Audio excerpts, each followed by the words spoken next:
We are here at the Farnborough Airshow Space Zone to talk about the European space industry and in particular the UK.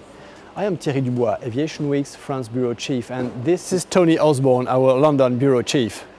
So Tony, tell me, what is the hot topic in the UK space industry? Well, thanks Thierry. Yeah, that's very true. There's several hot topics going on at the moment here in the UK. Here at the Farnborough Airshow, we're sort of looking out for the potential of the UK's first spaceport. So we might see an announcement here this week about where we might see the first launches in space of small mini-sats. But perhaps the biggest one is Britain's concerns about its access to the Galileo satellite system. So Galileo is the European global positioning system. The UK has spent a lot of money and has invested heavily in the project and it's built significant parts of the system.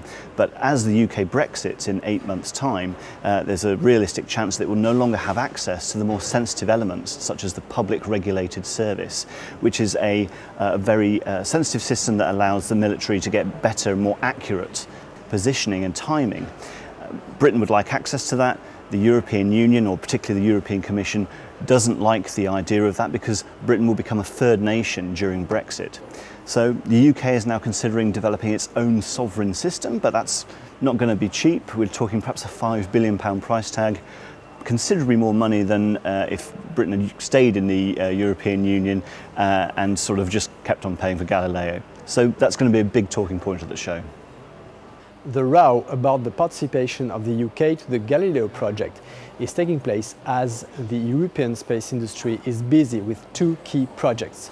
First, Ariane 6. The development of the new launcher is in full swing. From 2020, it will replace the current Ariane 5 as a response to SpaceX's aggressive pricing. And therefore, Ariane 6's main goal is lower launch costs, 40 to 50% lower launch costs. Engine testing is imminent.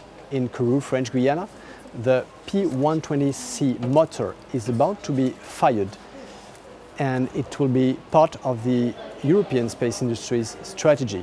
It will be both used as a strap and booster on Ariane 6 and as the first stage of Vega C. Vega C is a light launcher that will succeed the current Vega with greater payload capacity. So presumably, Thierry, using the P120C engine on Ariane 6 and Vega will result in sort of lower production costs and sort of increased manufacturing rate. Exactly. And so that's it from a very brief stint into what's going on in the UK space industry. From me, Tony Osborne, London Bureau Chief for Aviation Week, and Thierry Dubois, our French Aviation Chief. Have a good show.